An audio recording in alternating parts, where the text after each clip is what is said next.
নমস্কার বন্ধুরা, পাঁচমিশালি রান্নাঘরে আপনাদের সকলকে স্বাগত। আজকে আমি বানিয়ে দেখাবো দইয়ের মাঠা। গরমের সময় খেতে দারুণ লাগে আর ভীষণ হেলদিও বটে।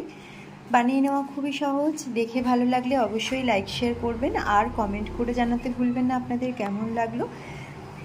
আর অবশ্যই চ্যানেলটিকে সাবস্ক্রাইব করে আমার পাশে থাকবেন। পাশে থাকা বেল আইকনটি ক্লিক করে নেবেন নতুন নতুন রান্নার আপডেট সবার আগে পাওয়ার জন্য। এখন বানিয়ে দেখাচ্ছি দইয়ের মাঠা। বানিয়ে দেখাবো দইয়ের মাঠা। তার জন্য প্রথমেই মিক্সির মধ্যে দিয়ে দিচ্ছি কাজু। এখানে 12 থেকে 15টার মতো কাজু আছে। চিনি নিয়ে নিয়েছি। চিনির পরিমাণটা অবশ্যই নিজেদের মতো নেবেন, যে যেরকম মিষ্টি খাবেন।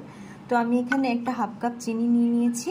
এবার এটাকে একটু গুঁড়িয়ে নিতে হবে। এখন বাটির মধ্যে দিয়ে দিচ্ছি টক দই। কাজু আর চিনিটা আমি গুঁড়ো করে নিয়েছি। এখানে দিয়ে দিচ্ছি চিনি আর গুঁড়ো করা কাজু, দিয়ে দিচ্ছি স্বাদ মতো নুন। এখন ঠান্ডা জল মিশিয়ে দিচ্ছি। গরমের সময় দইয়ের মাঠা খেতে দারুণ লাগে। এখন একটা ঘুটনি দিয়ে আমি এভাবে ভালো করে মিশিয়ে নিচ্ছি।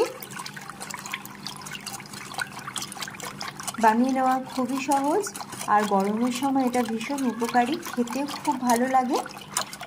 এখন ভালো করে মিশিয়ে নিয়েছি। এবার এর মধ্যে দিয়ে দিচ্ছি লেবুর রস মিশিয়ে দিচ্ছি। কত কম সময়ে এটা হয়ে গেল। এবার ভালো করে একটু নেড়েচেড়ে মিশিয়ে নিচ্ছি।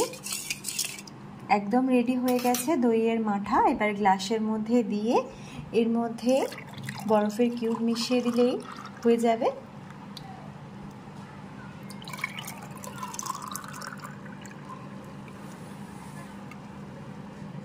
একদম রেডি। এখন দিয়ে দিচ্ছি বরফের কিউব। ঠান্ডা ঠান্ডা দইয়ের মাঠা খেতে দারুণ লাগবে। আপনারাও ট্রাই করতে পারেন, আশা করি ভালো লাগবে।